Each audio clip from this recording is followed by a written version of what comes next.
Class 8.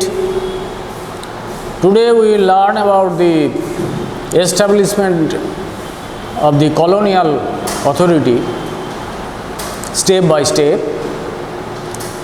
and we have already discussed how the British East India Company tried to establish their rule all over India, and as a first step they defeated Siraj-Dowla and took away all the powers of the Nawabs, and they went on expanding their empire. And in the next step you have noticed that the Pitt's law came into effect. Pitts was the British Prime Minister who wanted to have control over the East India Company in India, and some presidencies were established, and some governors were given the responsibility of the presidencies, the Bombay Presidency, the Madras Presidency and the Calcutta Presidency. And the governor of Calcutta Presidency was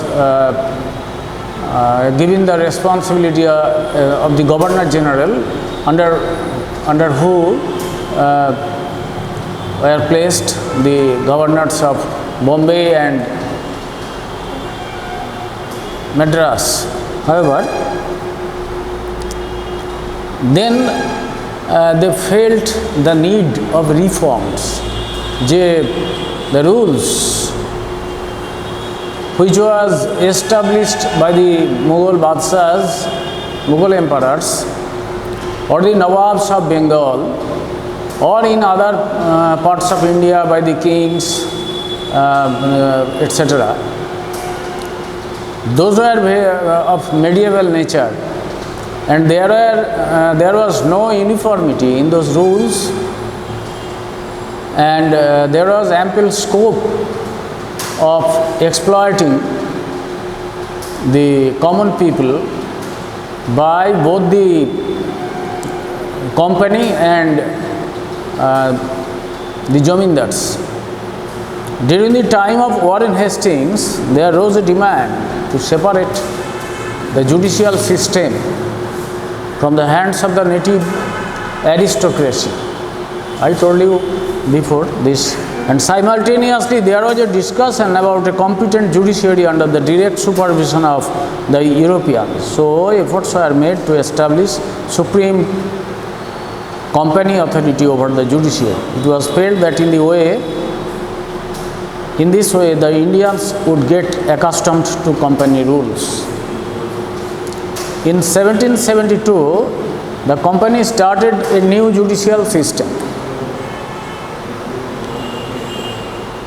and a Diwani and a Fauzdari court were established in every district. The whole area that was under occupation of the East India Company was divided into different districts, and in charge of in every district there were a Fauzdari court and a Diwani court. Then also the Mughal influence of administration was there, but the Europeans presided over the Diwani courts, and Brahmin Pandits and Muslim Maulavis were engaged to explain the native laws. A Qazi and a Mufti were appointed at the Fauzdari court, but the reins remained in the European hands. What prompted them to evolve such a system where the courts will be established by the company, but there will be Brahmin Pandits or Maulavis, etc.? Because the company wanted to expand the territory under their occupation and to establish their rule in those areas, but not to disturb the religious groups, the local people, so far as their local rules or customs are concerned. Between 1773 and 1781, certain changes occurred in the Diwani system. The people behind these were Warren Hastings and Chief Justice of Supreme Court, Sir Elijah Impey. Elijah Impey was a notorious person. Up to now, you have not heard of the hanging of Maharaj Nanda Kumar. He was hanged to death, and that was on the order of Elijah Impey. You will learn it later, and he is very notorious person. He was in league with Warren Hastings, and he became the Chief Justice of Supreme Court. And through these reforms, the judiciary was Europeanized. It was declared in 1781 that all judicial dictates would have to be written down. Before that, the Qazis, the Muftis, or the Morols, the headmen, village headmen, they would tell the people to assemble in a place and to bring the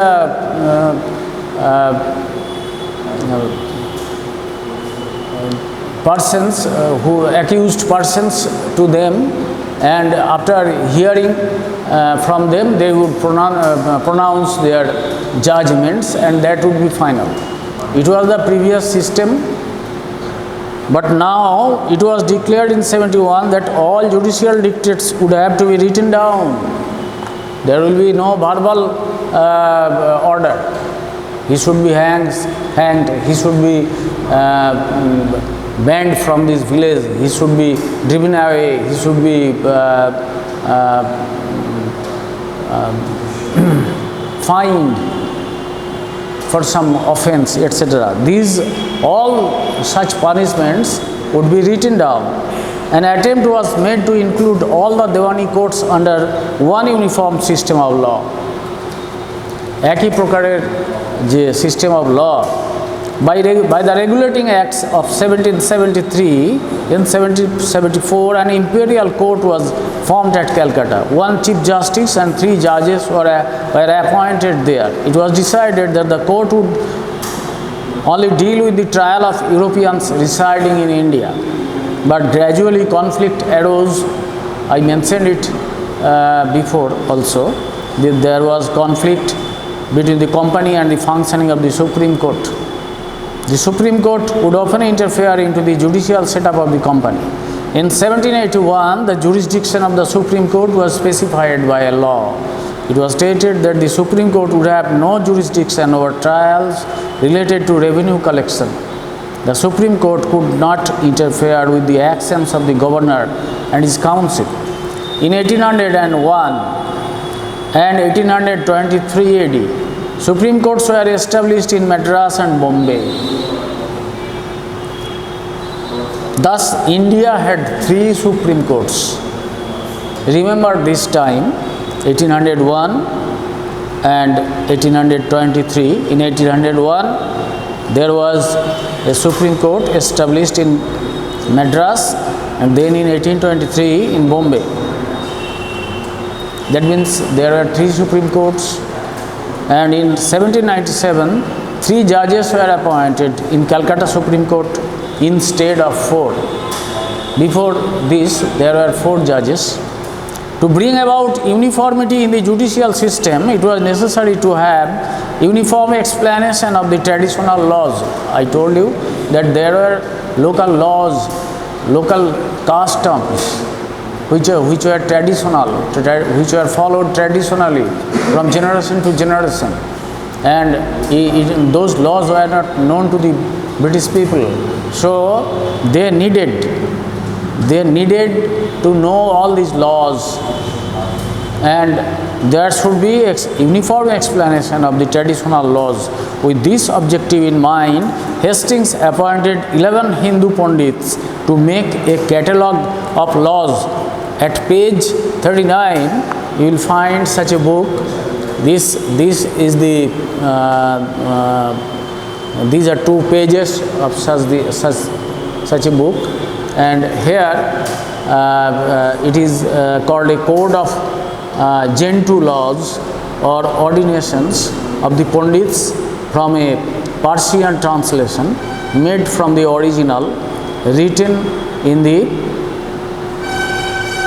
Sanskrit language, and it was published from a press in London. And there is a letter written by Warren Hastings. It has been given as the preface. However, so what did we learn?